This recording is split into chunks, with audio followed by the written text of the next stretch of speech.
In this lesson, we will discuss a couple of scenarios where using one file type over another for graphics really matters for your final outcome. Okay, so I'm just starting off here in the 04_begin After Effects project file, and that already has all of the files imported into it that we're going to be using for this lesson. So many times people have a gravitation to pixels or vectors, or maybe vectors instead of pixels, because inevitably we get more attached to one workflow over the other. Now, this may not be the case for more advanced users, but at least when you're first starting out as an artist, you may just have this tendency because you feel more comfortable in one program versus the other. So maybe you like Illustrator a little bit better than Photoshop, or vice versa. So you have this preference for one file type over another just because of where it's being output from. So there's definitely going to be times when one file type that maybe you're not as comfortable with is going to be the superior workflow for what you're using once you bring that into After Effects. So let's talk about a couple of those examples and some of the stipulations for each. So we're going to come down here and just look at my timeline, what I have turned on right now. I just have this Illustrator gradient background turned on. So it's going to be that second layer up from the bottom there, and you can see that I have it turned on just because it has the little eyeball switched on, and all the others have their eyeball switched off. So right now I'm at 50%, and this gradient doesn't really look that bad, but if I zoom in to 100%, just kind of one wheel in on my mouse and kind of start panning around here, I'm just holding the space bar down to move through this image, you can start to see that we have quite a lot of banding in this gradient. So banding happens whenever kind of this gradual color change has to happen across kind of a diagonal look in your viewfinder, and this is going to come out whenever we render this as well. So it's not going to look as smooth and as gradual as our gradient possibly could. So let's go ahead and turn the eyeball off for our Illustrator layer and turn it on for the Photoshop layer with that same name right beneath it. Now, our colors are a little bit different, but one of the things I want you to notice is that this gradient is a lot more smooth and subtle across this space. So our gradient now is pixel based instead of vector based because this gradient was made in Photoshop, and so it has just a lot more of a gradual feel to it, and it really is not going to have as much banding as an Illustrator based gradient would. So anytime I'm working with gradients, I'm always going to try to create those in Photoshop instead of Illustrator. Now you can also create gradients inside of After Effects that are pretty gradual and look realistic as well, but I always try to stay away from creating gradients whenever I'm in Illustrator. It's just a lot easier to get my pixels blended and get it the way that I want it to look if I make it in Photoshop or After Effects. Now, there are a couple of instances where I'm going to definitely gravitate towards an Illustrator or vector-based file instead of a Photoshop file. So let's talk about that type now. I'm going to go ahead and turn on all four of those layers that you see there at the top. And this is because I wanted to show you these two layers with that camera movement involved. So those first two layers kind of refer to the camera, and then the second two are my Illustrator and Photoshop file layers.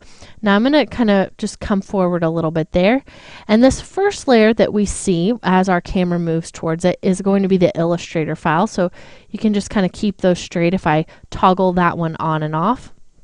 And then I'm going to move backwards here, just kind of as I scrub forwards through time. And we come to the Photoshop file. So that's the next one down, and I can toggle that on and off just by switching that eyeball. So now you have an idea of which one's our Photoshop file and which one's our Illustrator file. So as I scrub through here, they look pretty much the same. As I'm getting really close to these files or these layers, the edge of them, especially on the diagonal parts, really starts to look aliased and jagged. And this is a really undesirable effect whenever you're in After Effects and you're panning around different layers, your camera's getting really close to things, and they no longer look crisp. And as I kind of come out here, you see that the Photoshop one kind of looks the same, maybe a little bit different, maybe a little bit more blurry whenever it's close, but it's still getting those jagged edges there on the sides.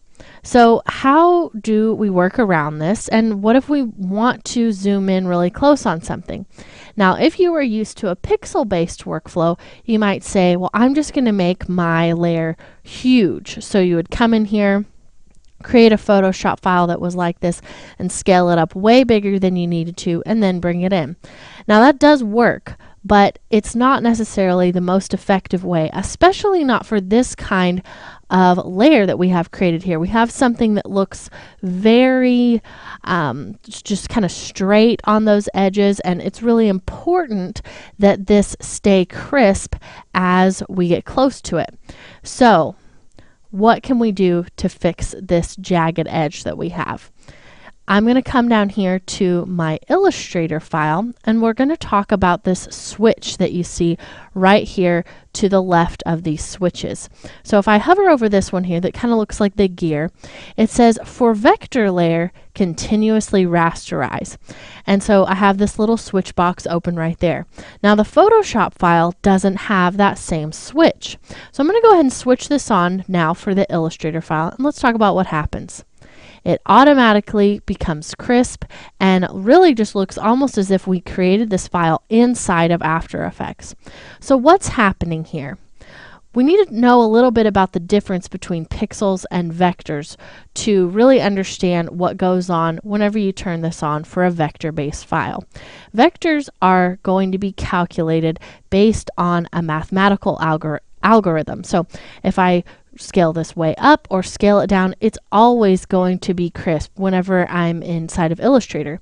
And then when I bring this into After Effects, by turning on this little switch, it says I want to be able to use that math to be able to scale this up or down so that it always stays crisp. After Effects is pixel based, but it has the ability to look at those vectors and recalculate as we move in and out from those layers. So you see here, I'm going to scrub back where I'm really close to this layer, and it still looks extremely crisp. Now I have motion blur turned on right now, so we see a little bit of blurriness here, but if I come in there and turn that off, you see that the layer gets completely crisp again, and the edges of that have no blur whatsoever. So you may say, well, what if I want to have a little bit of blur? I want it to look like there's some depth of field. There's definitely a way to achieve that, and that's by turning on the depth of field within your camera. It's not going to be by using file types that give you this weird aliasing edge.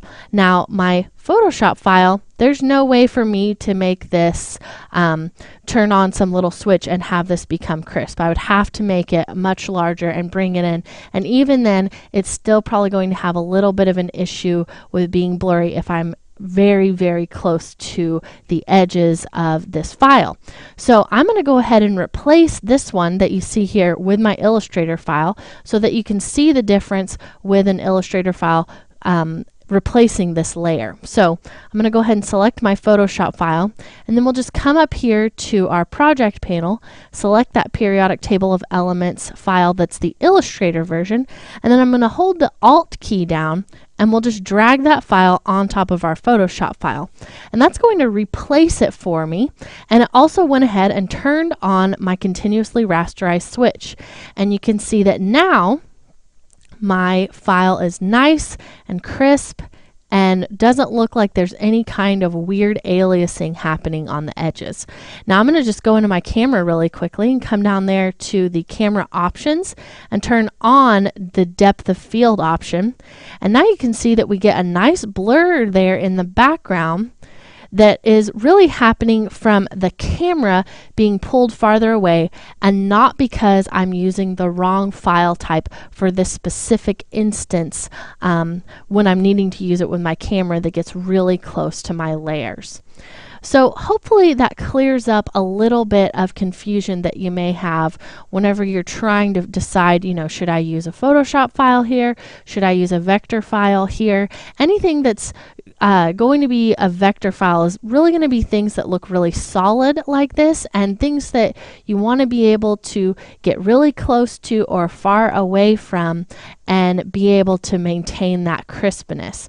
Now really the point of the gradient in the background is for that to all blend together. So that's a situation where using pixels is the perfect situation for you to be able to have the desired effect that you want in the background. So you can just really kind of recognize the difference for those two situations. So in this lesson, we learned a little bit about the difference between pixels and vectors, and we learned when one is better to use than the other.